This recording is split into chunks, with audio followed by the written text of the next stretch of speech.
Good afternoon. Welcome to the Midday Mull for Tuesday, the 15th of March. With Robert Murray McShane's reading scheme, we have ended reading through Job. We skip the Psalms and continue through the book of Proverbs. Today we are reading Proverbs chapter 2. And reading from verse 12, the writer talking to his child, my son, giving wisdom, he says to him, "Wisdom will save you from the ways of wicked men, from men whose words are perverse, who have left the straight paths to walk in dark ways, who delight in doing wrong and rejoice in the perverseness of evil, whose paths are crooked and who are devious in their ways."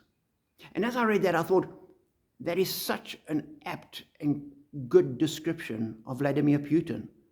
Having told the West, having told people, oh no, we're just moving troops around, we're not going to go into the Ukraine, and then maybe we'll just go into Donetsk and those Russian enclaves, and now he's bombing right across to the Polish border.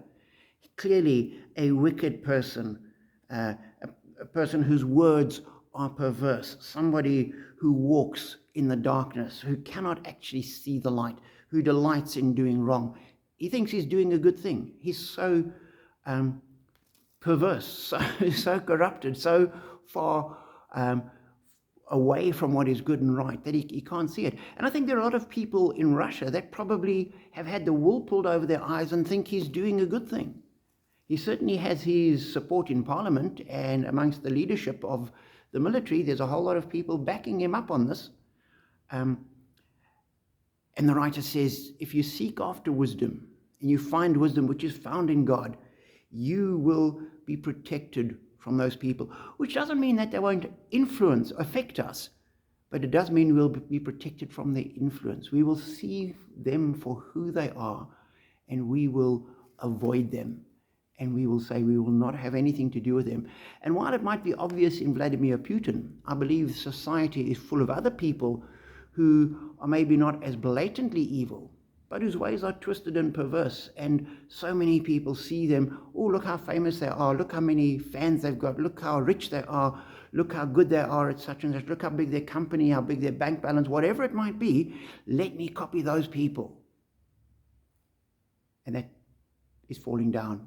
And Paul says to the Galatians, we're reading Galatians chapter 1, he says, to the churches in Galatia, grace and peace to you from God our Father and the Lord Jesus Christ, who gave himself for our sin to rescue us from the present evil age, according to the will of our God and Father, to whom be glory forever and ever. Jesus came to rescue us from this evil age.